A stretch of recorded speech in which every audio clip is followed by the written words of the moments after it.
So kasama natin si Sir Rolly Mateo. Andito tayo sa Barangay Bantog. Dito yan sa Asingan, Pangasinan. At yung farm ni Sir Rolly, yung Mateo Kids Dairy Farm. Sir, tama ba? Pinangalan mo, kaya kids kasi pinangalan mo sa mga anak mo to? Ay, opo. Ayan. So, si Sir Rolly ay nasa dairy farm ng Carabao since 1992. Tama ba, sir? 2005 po ako. 2005. 1992, yung naitayo yung co-op nila, Sir Rolly. Siya ngayon yung chairman. Pero nag-start ka nagkaroon ng kalabaw noong 7 po. 2007 sa isang pirasong Kalabaw po. kalabaw. Ngayon ay, to date, meron siyang 104 na kalabaw. And every year, nagkakaroon na siya ng additional mga 15 to 20 Yes, Carabaos yearly. So yan ay result na nung mahabang pasensya, pagtsatsaga, sipag ni Sir Rolly. Kaya from yung kwento ni Sir na mahirap, ngayon hindi na mahirap, Sir. Nakakaraos na ng Nakakaraos na at napaaral niya lahat yung 6 na anak niya ng kolehiyo dahil lang sa gatas ng kalabaw. Imagine that.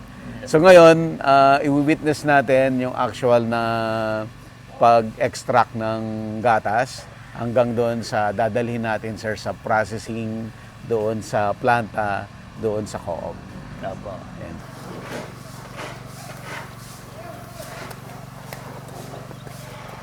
Pakita natin yung buong process. Alam na DJ ko ang adad duma. Gusto mo bang matuto ng agribusiness, crops, livestock and poultry, aquaculture, at ma-inspire sa mga success stories? Agribusiness How It Works! As a YouTube channel, Agribusiness features entrepreneurs, farmers, organizations, OFWs, investors. However, beyond our usual content and official endorsements, Agribusiness does not engage in other business dealings with them. While our viewers and featured individuals and entities may choose to pursue business deals with each other on their own, we encourage them to be cautious in doing so. I-promote muna natin, ma'am, yung tour. Punta po kayo sa aming Facebook page, Inspired Learning Tours. Mag-text or call sa 0917-506-6876. Sa 12 to 16 po yan. Ng Siksik ng May. Ng May. Siksik na siksik. Minimake sure po namin na bawat puntahan natin, may laman, may matututunan kayo. Makikita nyo rin ang Malaysia. Hindi lang Kuala Lumpur. Pupunta tayo sa Penang. Pupunta tayo sa Selangor. Dadaan tayo sa Putrajaya. Matitikman natin yung mga tropical fruits nila from Pahang. May seminars, Yeah. may farm tours, at dahil fruit orchard to, Buffet. marami tayo. Marami Fruit tayong taste. kainan. Marami tayong kainan ng prutas. So nakaligo na pa ito. Opo, tapos papatuyuan po para walang tubig na Walang tubig. Nakita po natin kanina, naligo, nagsabon pa.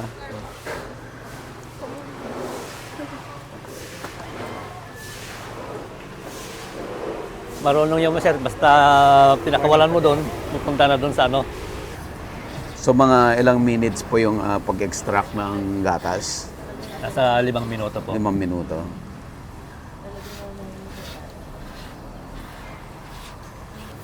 Ito yung isa sa mga matatanda kong kalabaw po sir. Nauna. Opo. Ilang taon na si ito, sir? Itong kalabaw mo na to? 2002, so 24 12? 24 po. 24 years old to? 24. Hanggang ngayon nagagatas pa? Opo. Hanggat kaya pang mga anak po sir. Hanggang kaya mga anak. Dami na niya na yung anak, sir. Nasa 12 na rin po. Papatuyin natin para yung walang tubig. So, para malinis po yung ating kalabaw.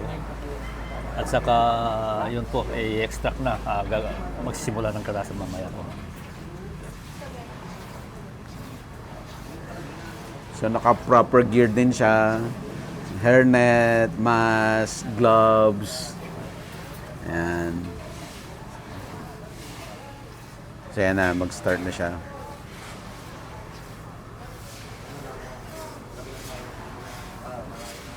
Sanay na rin sila mag-grip. Opo. So everyday, ilang liters pa yung dinadala nyo dun sa co-op? Ngayon sir, kasi nagpa-dry na po tayo. Nasa 40 plus na lang po. 40. Ilang ano po yon? Ilang kalabaw yung nagataasan dun sa 40? Nasa 14 po. 14. So average of ilang liters? 3 liters, ganyan? Opo, kasi yung mga iba po, may 2 litro na. Na lang. Oo. Pero Pero pag yung kalakasan, mga ilang liters po yan? nasa mahigit 70 po. Oo, ang dami. Opo. Of the 14 po? 14 na inahin? Opo. Ay, na nanay? Pero expected natin po sir na ngayong susunod na buwan, maraming magsipanganakan.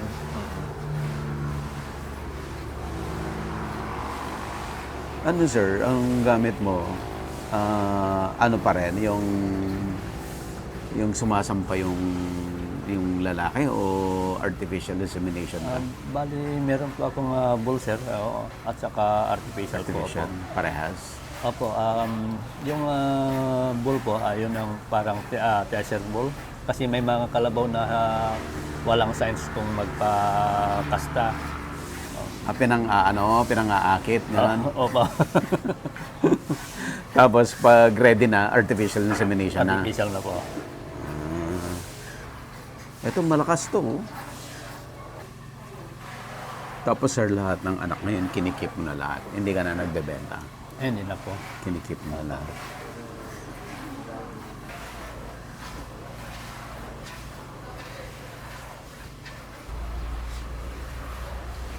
Kumina na rin, ano? Opo. Medyo patapos na po. Patapos na. Medyo nailang Ang lang dami sila po. natin. Oo, kaya, Hindi siya sanay. opo.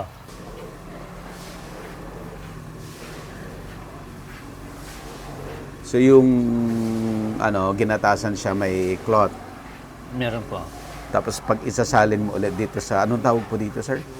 Milking can po. Milking tank. Opo. May cloth ulit. Para sigurado lang na walang mahulog na... Oo po. Kahit konting buhok lang po. Para hindi makontamina yung gatas po natin. Yung isa naman? Hindi pa.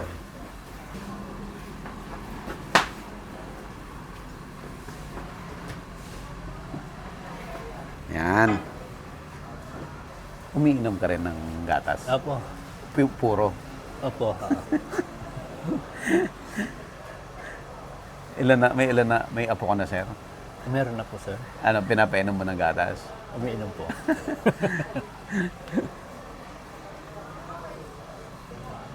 Ganun talaga katawan nila, sir? Parang payat. Ganyan talaga. Pagka mapasampa natin ulit po, sir, babawi sila.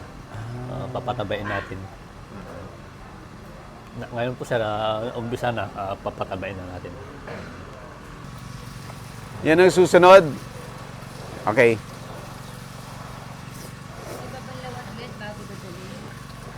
Ito, para mas mataba to.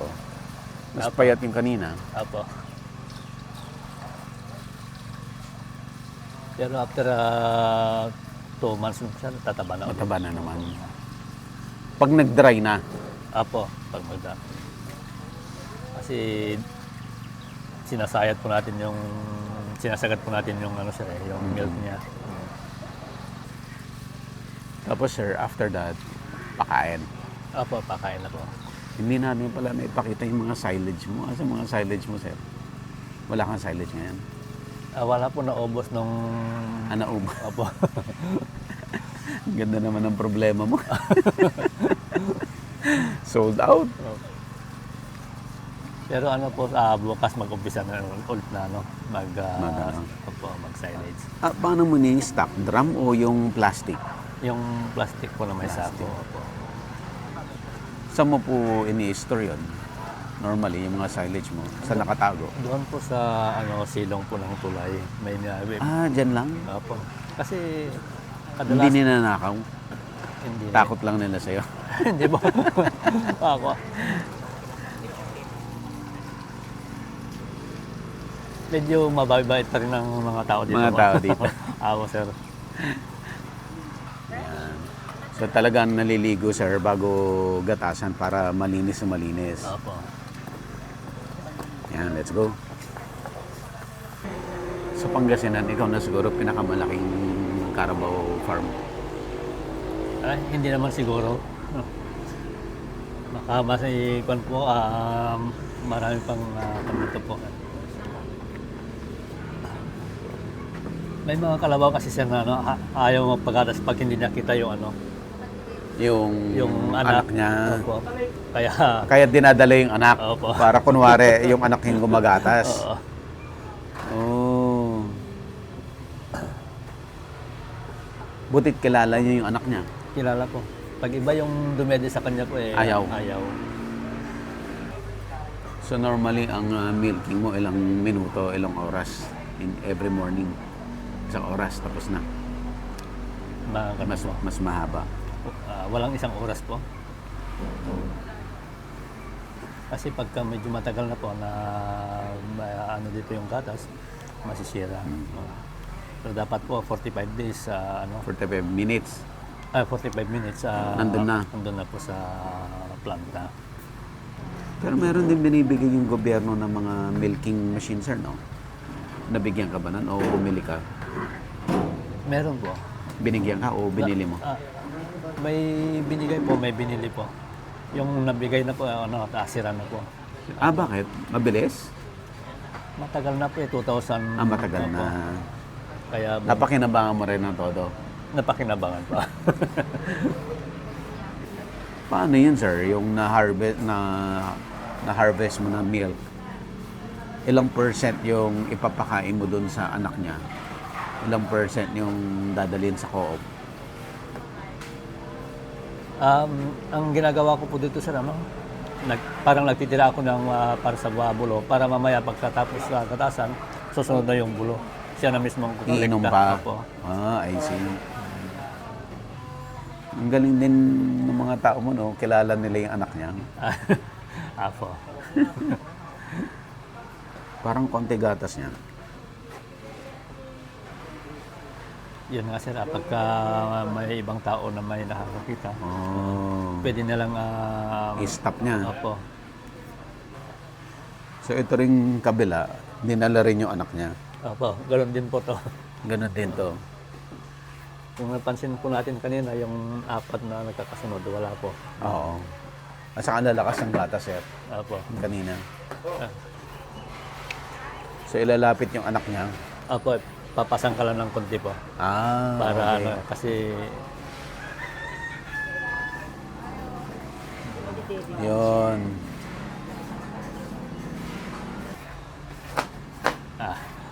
Ayaw pa rin. ayaw ibigay yung gatas sir. Ayaw pa rin. Parang takot sa tao. Bawas tayo, bawas. Bawas tayo. Palit sir. Ayaw. Palit.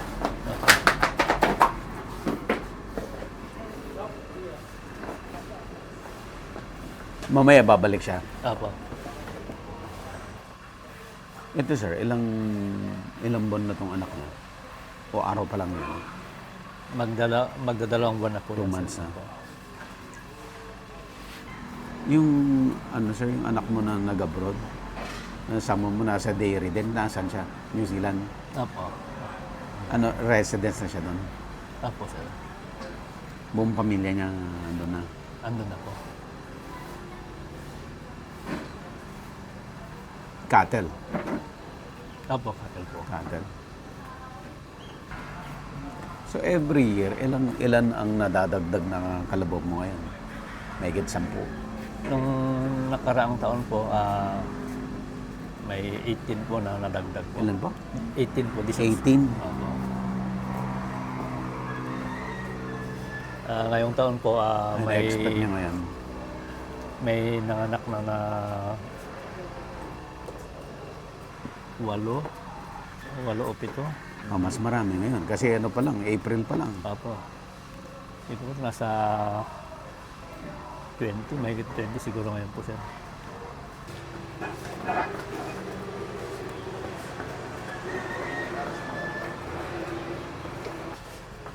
Yung sungay niya, sir, oh. Opo. Ganda ng pagka Parang puso po, ano? puso. Pakita mo yung sungay niya.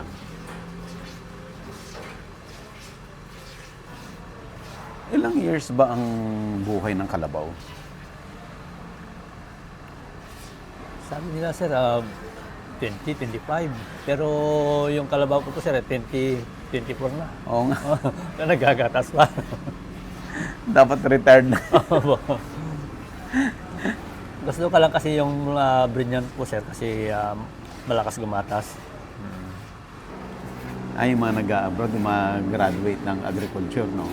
Opo. Sila yung nag-abroad, no? Opo. Meron din po mga high school graduate. Pwede rin. Pwede. Qualified din sila. Pwede po. Basta marunong lang po mag-alaga ng baka o kalabaw.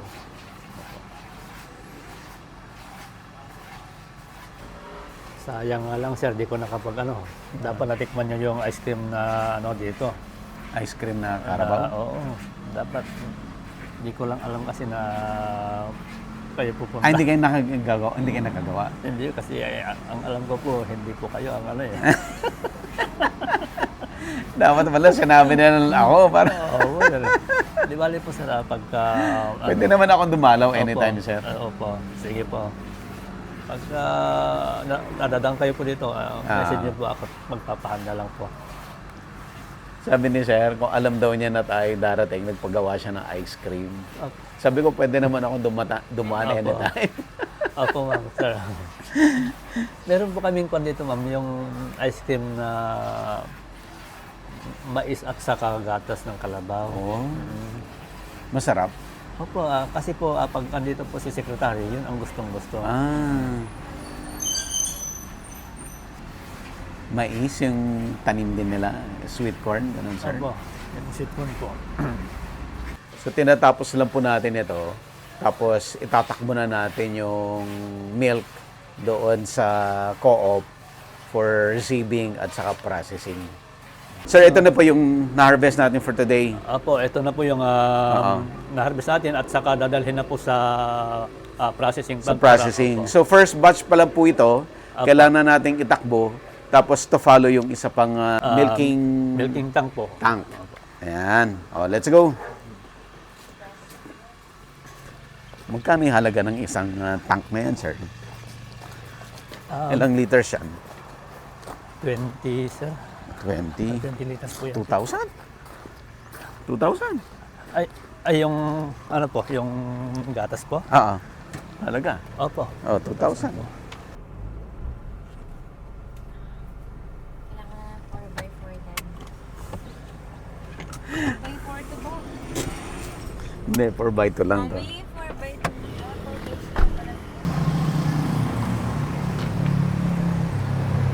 So, andito na po tayo sa processing plant. Papareceive natin yung gatas. Sir. Dito. Dito nire-receive, sir. Dito.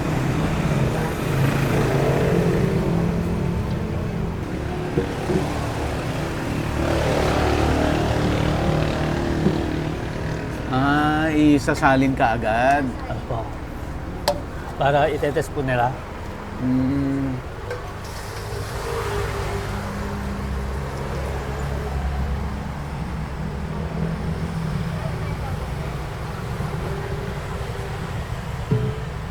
Dito po sila, itetest po nila para malaman po nila kung ano yung maganda ba yung klase.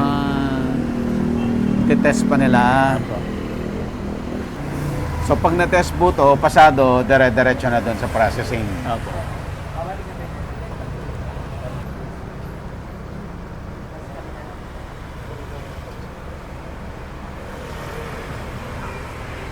Ayan, may test siyang ginagawa.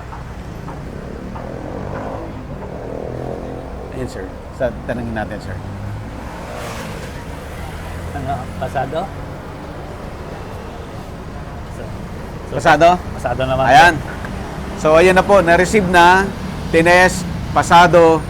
So, okay na. Okay na po. Ayan. Pera na, sir. Pera na po. Okay, sir. Thank you so much. Thank you po. Opo.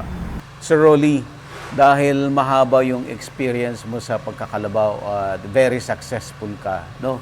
Ano po yung masasabi natin na pinaka-importante na kailangan malaman ng sino man na gustong papasok sa dairy sa kalabaw na kailangan nilang gawin? So, sa aking experience po tiyaga lang po at saka unang-una po isa puso po natin kung ano yung gusto natin parang passion para sa ating mga kalabaw. Kasi pagka sabihin lang natin na gusto natin magtayo o mag-alaga at wala naman po yung dedicate mo sa pag-alaga, wala rin po. So, Wala rin. Opo, ganun po. Kailangan tender, loving, and care. Yun ba exactly yung reason bakit naparami mo from isang kalabaw to 104 ngayon, no? Opo. 104 na kalabaw to present, sir? At saka hindi lang naman po yung ang reason kung bakit po. Kasi kagaya po ng sinabi ko na nakikita ko yung sarili ko nung wala pa ako noon. At ito lang yung reason na nakita ko na makaakon sa kahirapan. Opo. At yun nga, nangyari. Parang mangyayari na po. 104 ka, alam mo na, mangyayari pa lang, sir. So, ganun daw talaga at kailangan laging humble, sir, no? Opo. Despite of the success, humble lang lagi. Tama po. Ayan. Sir, ano pong advice mo sa mga audience natin? Nakita nila yung buhay mo, naka-inspire, diba? Dire mo, so pwede, no? Kahit mahirap, pwedeng magbago ang buhay, sir. Opo, ang pagkakalawa po ay ito isang parang alternatibo sa traditional farming po. So, kagaya ko po na kukunti o maliit lang yung sinasaka, dadagdagan natin ng pagkakalabawan para ito ay mas may kita. Ganun po. So, sa mga nakakanood sa atin, ini-inspire ko po kayo na subukan yung mag-alaga ng gatsang kalabaw. At dito natin makikita at masusubukan din na kung totoo po ba yung sinasabi ko. Yeah. Ang maganda kay Sir Rolly, yung in-laws niya, yung father-in-law niya, ay beneficiary ng DAR. Opo. No, nabigyan ng malit na lupa, 2,000 square meter, pero yun yung ginamit mo na lupa na umpisang taniman ng pakain mo sa kalabaw. Opo. Hanggang doon sa lumaki ng lumaki, naka-acquire ng property, hanggang doon sa nagkaroon ka na ng mga farmers din na nagtatanim sa'yo, hanggang doon sa nagsa-silage ka na, hanggang doon sa dumami bumibili ng silage. At yung gatas mo ay 100%, sir, no? Nabibili every day Opo. through the co-op. Opo. Yun. So, sobrang ganda nung kwento ni Sir Rolly. Yung mga audience natin na gustong to keep in touch with you, pwede ba silang magtanong o mag-aral paano gawin yung pagkakalabaw, dairy ng pagkakalabaw, sir? Opo, open po sila po na pupunta dito na hanggat kaya ko po sagutin o ituro sa kanila kung ano po yung sikreto bilang isang magkakalabaw, gagawin ko po. Actually po, kagaya ngayon, marami po yung mga OJTs. OJTs para maturuan ko po sila yung proper pagpapakain sa ating mga kalabaw. And in fact, sila po, yung mga OJT ay karamihan yan ay mag-abroad, no?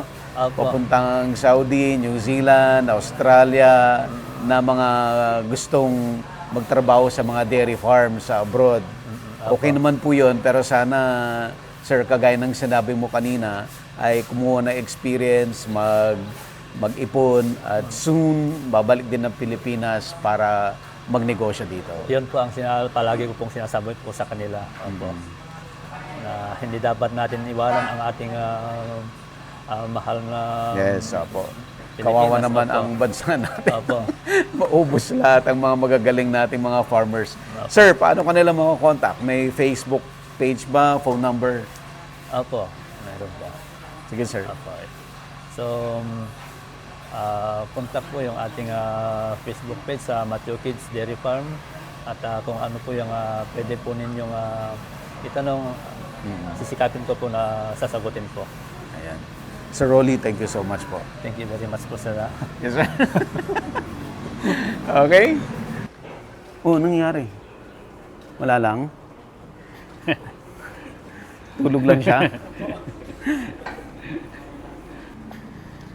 Anya, ang dami mo ng pera ngayon, sir. Eh, wala po. Anong ginagawa mo sa pera mo? Wala Pabalik din dito? Hindi po. Paikot din? Oh. Wala po talaga. Yun ang sabi ng mga nakakakita po na may mga pero sa totoo po wala pa po. Dahil Kasi binabalik. opo. Hanggang saan yung lupa mo, sir? Yan? Opo Hanggang doon sa may bahay lang po. kanino bahay yun? Kamag-anak po. Pinatira mo? Opo. Asan, sir, biniburmi mo? Dito po. Yung Ito. Doon sa amin.